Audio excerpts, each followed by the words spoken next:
Pada masa ketika segala sesuatu bisa didigitalisasi, ya, justru hal-hal yang tidak bisa didigitalisasi itu sangat penting, bahkan sangat menentukan. Betul. Karena kan the man behind the gun, yang menentukan masa depanmu bukan secari kertas ijazah ini. Yang menentukan masa depanmu adalah karaktermu sendiri. Dan problem utama untuk kita bisa berkepribadian secara budaya itu dia bilang karena kita itu masih menyisakan mentalitas pasca kolonial. Mentalitas dijajah. Mentalitas kaum terjajah, yaitu inferiority complex atau yang disebut dengan minderwaardigheid complex. Kurang percaya diri. Kalau kamu atau satu bangsa itu kehilangan nilai mata uang, kamu atau bangsamu tidak kehilangan apa-apa sebenarnya. Kalau kamu kehilangan kesehatan, sakit, sesuatu hilang dari dirimu. Tapi kalau kamu atau bangsamu kehilangan karakter, senang melihat sesama susah, susah melihat sesama senang. Itu mental budak gitu. Kita bergembira, sukaria bersama, hilangkan sedih dan duka, mari nyanyi bersama. La la la la la la la, mari bersukaria.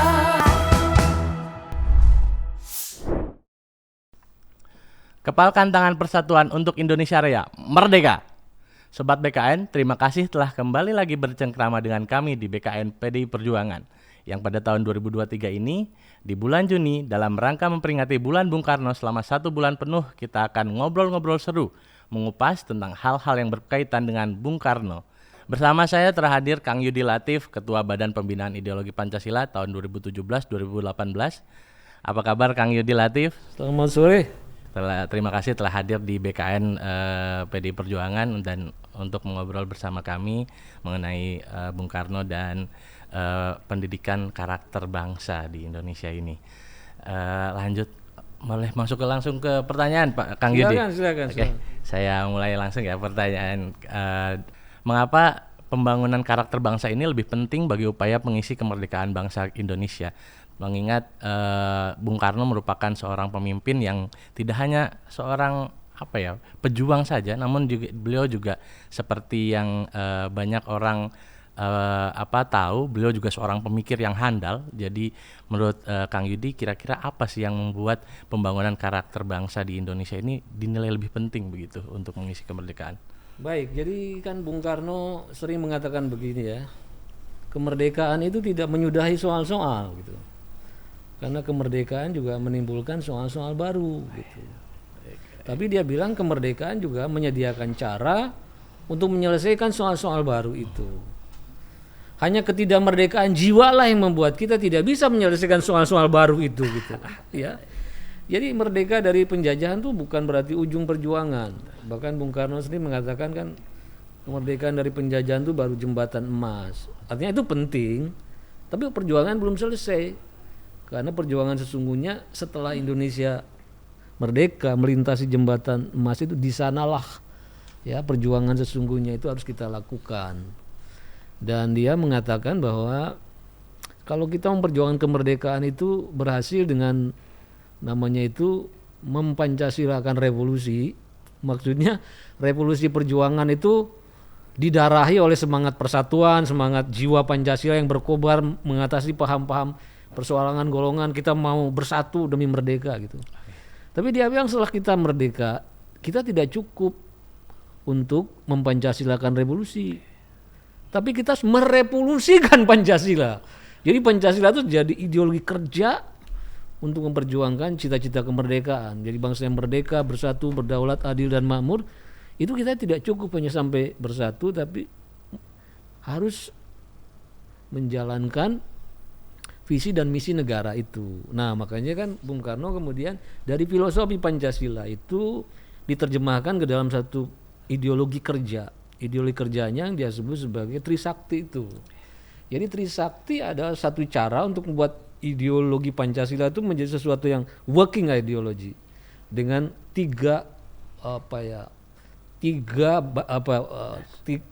semacam tiga konsepsi atau tiga senjata lah. kalau mudahnya itu kita harus berdikari secara berdikari secara ekonomi, berdaulat secara politik, dan berkepribadian dalam kebudayaan. Nah ini tema kita baru masukin ini. Ya, Jadi ekonomi berdikari itu harus dijiwai oleh semangat Pancasila. Kalau kita berdaulat secara politik harus dijiwai Pancasila. Kalau kita ingin berkepribadian secara budaya itu juga harus dijiwai oleh nilai-nilai Pancasila. Dan problem utama untuk kita bisa berkepribadian secara budaya itu dia bilang karena kita itu masih menyisakan mentalitas pasca kolonial, Mentalitas dijajah. mentalitas kaum terjajah, yaitu inferiority complex atau yang disebut dengan minderwaardigheid complex, Betul. kurang percaya diri. Dan dia bilang orang percaya diri itu sering terlalu terpukau pada gebiar lahir, emas sepuhan, tapi isi batinnya kosong melompong. Suka eker-ekeran mempertentangkan yang remeh-temeh terus dipergunjingkan. Iya. Bahkan dia jadi hoax macam-macam gitu kan. Senang melihat sesama susah, susah melihat sesama senang. Itu mental budak gitu.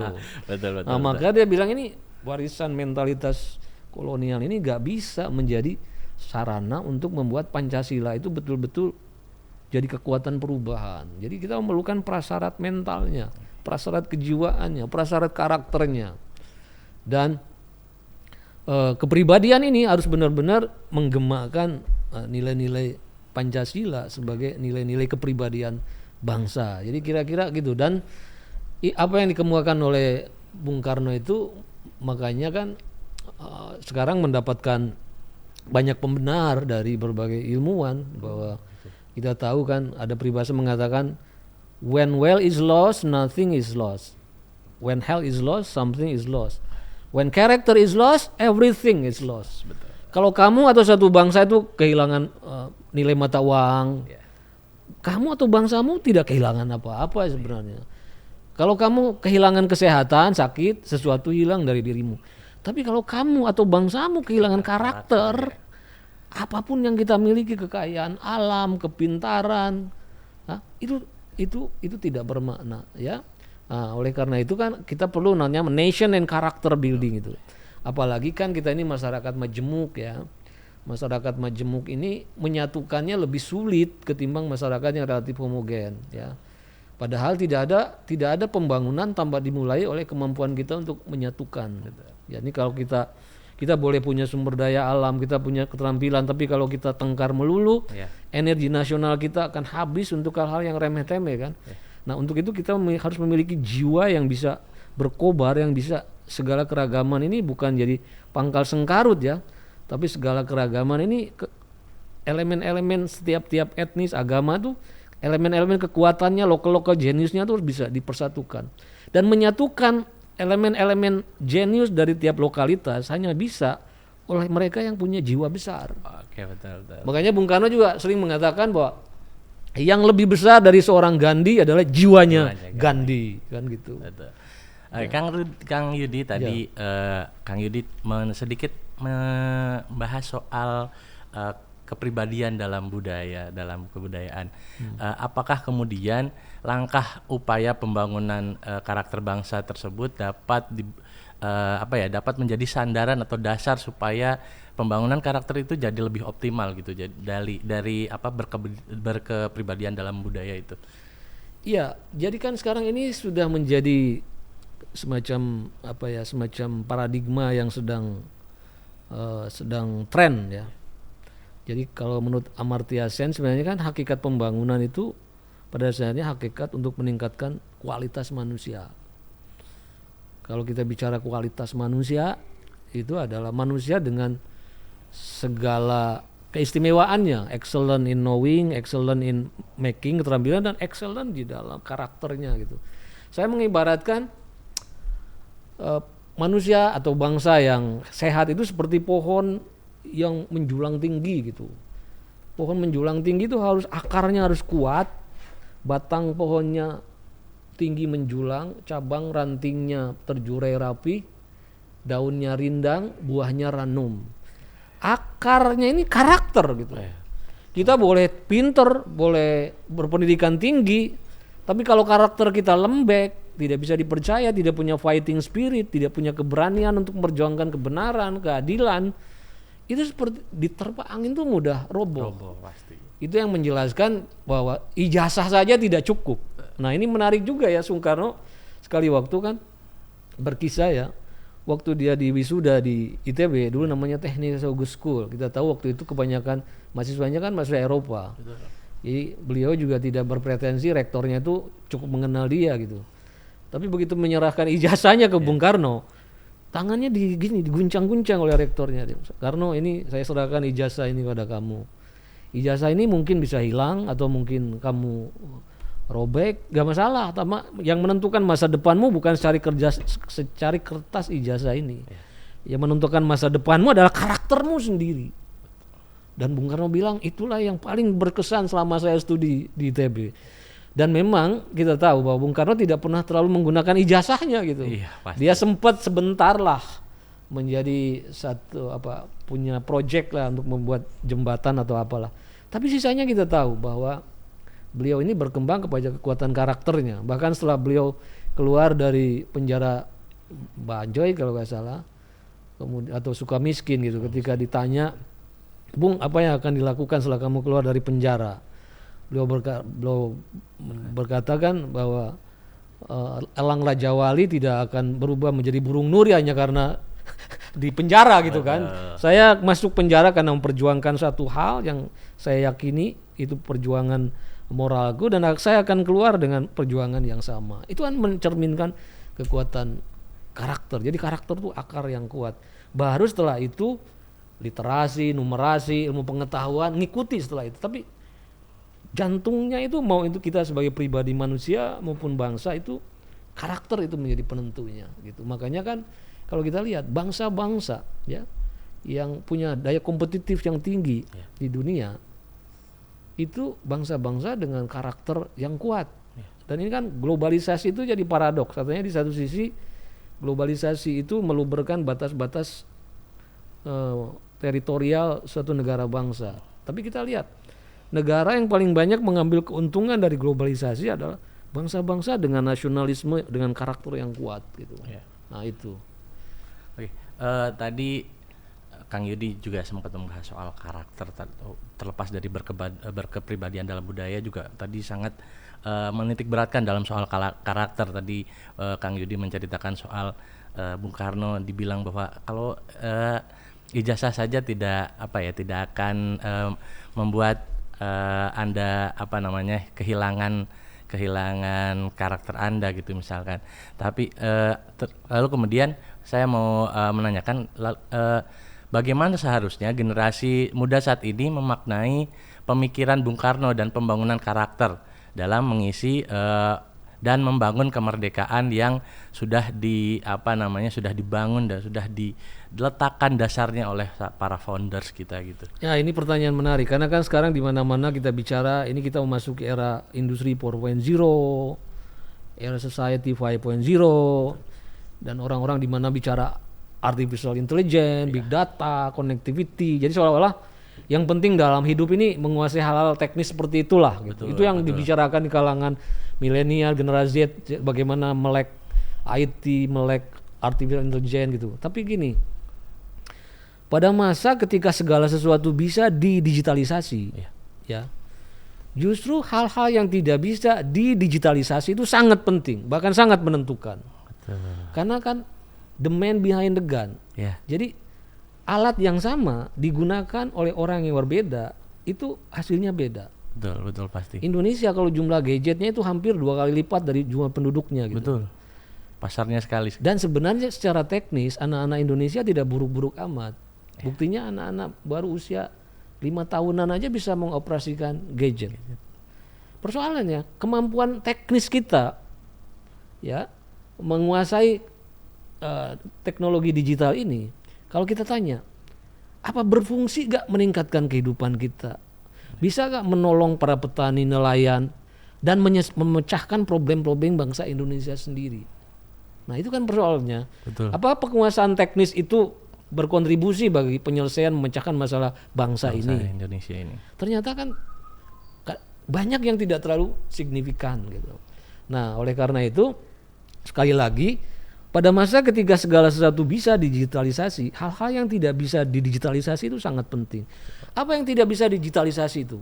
Karakter, etos, daya juang, imajinasi, etika. Betul. Itu tidak bisa. Nah, padahal inilah yang menentukan berguna atau tidak, berfungsi atau tidaknya device itu gitu. Tergantung karakternya, imajinasinya, etosnya, etikanya. Makanya karakter tidak akan aus karena zaman ya. Dimanapun itu elemen yang harus selalu dijaga kalau kita ingin selamat, bahagia, maju dalam hidup. Itu yang paling menentukan karakter. Karena misalnya gini lah, saya dalam banyak kasus sering mengalami misalnya dapat proyek tertentu gitu ya, proyek nulis atau apa, dan tidak bisa saya kerjakan sendiri, saya harus membawa beberapa teman, tim. Saya tahu si A ini bagus menulisnya itu, tapi selama ini kalau saya bekerja sama dengan si A, cuma dirinya yang Tuhan tahu kapan pekerjaan itu selesai. Hebat sih. Jadi ini sangat beresiko. Betul. Akibatnya apa? Saya akan bergeser ke second base kedua, meskipun tidak terlalu bagus menulisnya, tapi dia bisa dipegang. Cekatan. Pada akhirnya manusia itu yang menentukan tuh karakternya. Apakah bisa dipercaya, apakah amanah, punya integriti, punya fighting spirit, kan itu gitu. Nah Bung Karno juga sering mengatakan bahwa dia bilang yang menentukan besar kecilnya suatu bangsa itu bukan seberapa luas wilayahnya, seberapa banyak penduduknya, tapi ditentukan oleh the quality and the quantity of its will, ditentukan oleh kuantitas dan kualitas dari tekadnya. Dan tekad itu kan pancaran dari karakter tadi, confident dan lain-lain. Begitu kira-kira. Oke.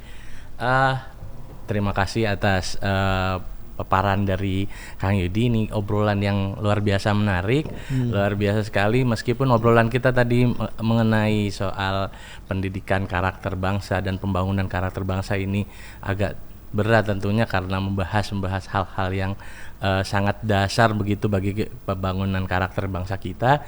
Namun tentu saja kita bisa simak itu nilai-nilainya karena sangat bernilai sekali bagi kita semua. Terima kasih atas ilmu-ilmunya Kang Yudi Latif. Mungkin sekian saja perjumpaan kita pada kali ini. Semoga sehat dan sukses terus Kang Yudi dan kita semua. Sobat BKN, jangan lupa terus pantengin YouTube BKN PDI Perjuangan.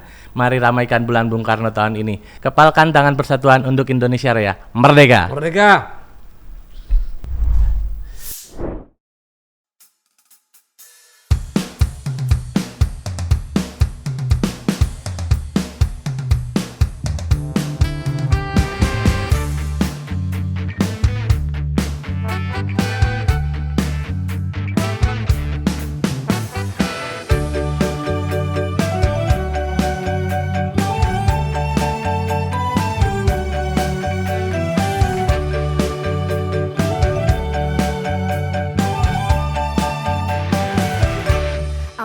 Ampar pisang, pisang